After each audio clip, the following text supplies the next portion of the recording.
O ministro Ricardo Lewandowski, do STF, aceitou o pedido de habeas corpus para o ex-ministro da Saúde, Eduardo Pazuello, ficar em silêncio no depoimento que prestará na semana que vem à CPI da Covid. Sobre os desdobramentos dessa decisão e impacto na investigação, a gente conversa agora com o senador Ângelo Coronel, do PSD da Bahia, que é integrante suplente da Comissão Parlamentar de Inquérito. Senador, bem-vindo mais uma vez aqui à Jovem Pan. Como vai?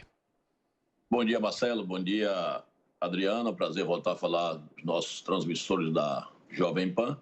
E aqui à sua disposição. A CPI entra agora na sua praticamente terceira semana de oitivas, uma semana que promete ainda muito frisson, principalmente com o depoimento do ex-ministro Pazuello, que é esperado com muita ansiedade, principalmente por muitos colegas senadores, a população em geral, segundo pesquisas feitas essa semana, onde tem o Pazuello como o grande algoz, o grande responsável por essa crise que está passando pelo Brasil. Evidentemente, vai caber ao ministro Pazuello falar se ele agiu a mando do seu presidente ou se agiu por livre e espontânea vontade, já que todo ministro é gestor de despesa e tem essa independência. Vamos ouvir o que é que Pazuello tem a falar para o Brasil.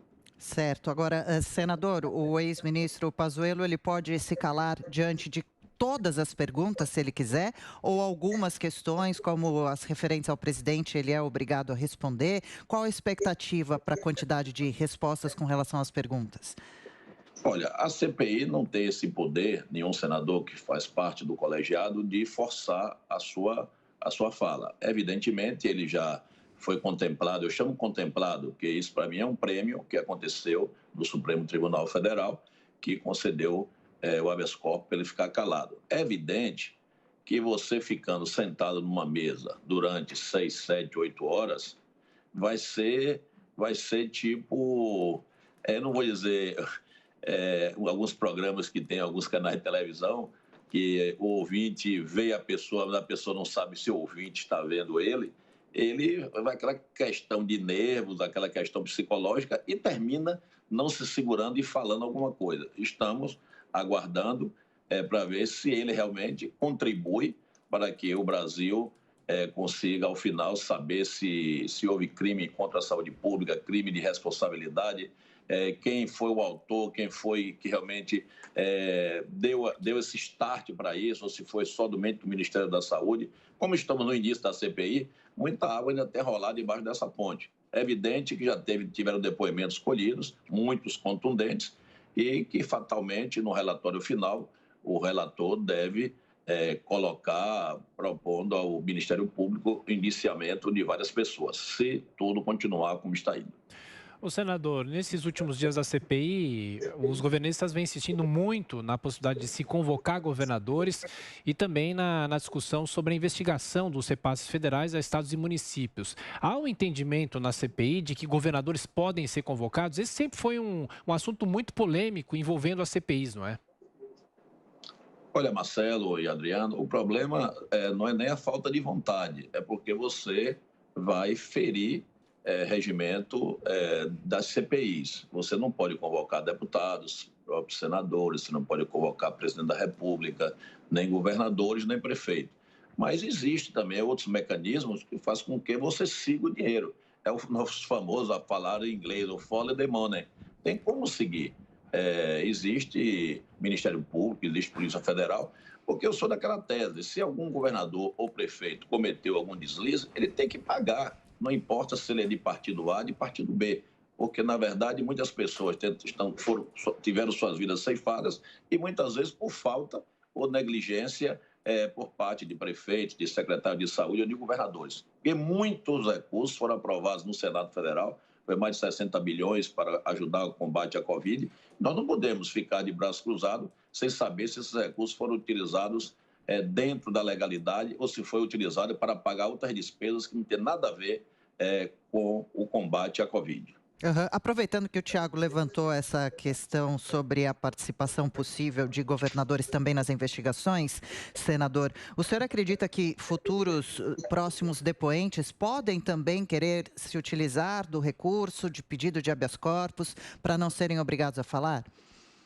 Olha, é um direito constitucional, Mariana, porque, na verdade, nenhum depoente pode produzir prova contra si. Isso aí está na Constituição Federal.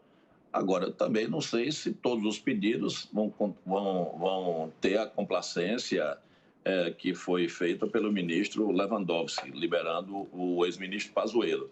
Eu espero que essa prática não seja uma prática corriqueira, porque o interesse da CPI é investigar. Ninguém está ali para condenar ninguém, porque a CPI não tem esse papel de condenação, não temos esse poder. O poder é investigar. Investiga-se, vai para o MP abre ou não o processo junto aos tribunais de cada um das suas instâncias.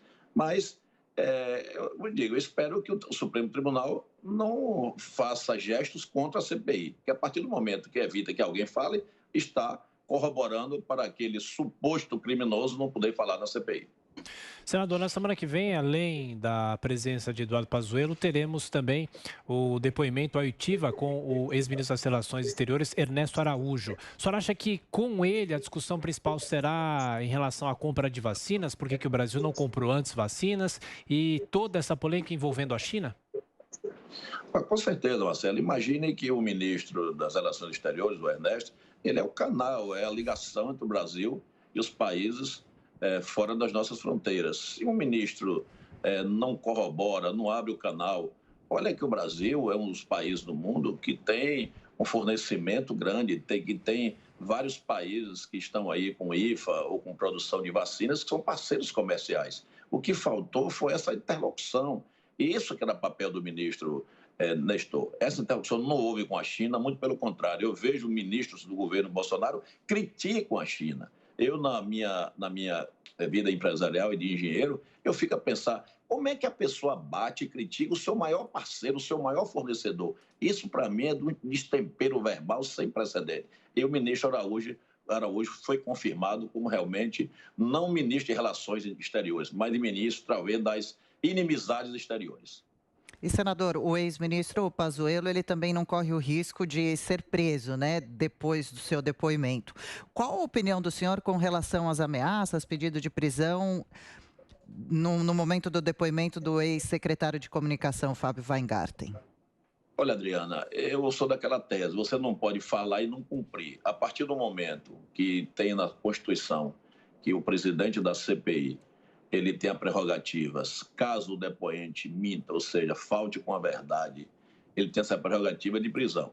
Se ficou confirmado que o Weingarten mentiu e o relator pediu, o presidente não deferiu, disse que não era carcereiro.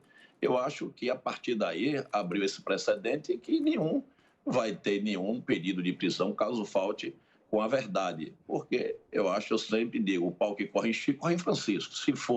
Se teve a complacência de não fazer com um, não vejo por que agora fazer com outro. Porque, na verdade, o Weingarten, pelo que ele disse na revista Veja, pelo que ele falou, houve uma contradição flagrante, ou seja, mentiu flagrantemente. Então, a CPI dava esse direito ao presidente. O presidente não fez, então, para mim, não tem por que agora decretar a voz de prisão para nenhum mais.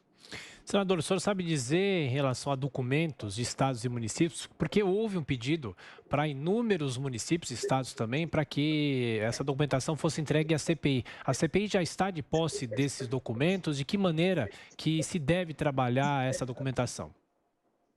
Olha, a CPI, a presidência, já acionou os tribunais de contas dos estados. Não sei ainda se já foi deferido para pedidos aos ministérios, os tribunais de contas dos municípios. Ontem mesmo, um presidente de um tribunal de um estado brasileiro me perguntou, até tomando assim um conselho, que era meu amigo, ele, como é que ele mandaria, porque teve recursos que foi junto com o Fundo de Participação, que é o dinheiro que vai todo dia 10, 20 e 30 para estados e municípios.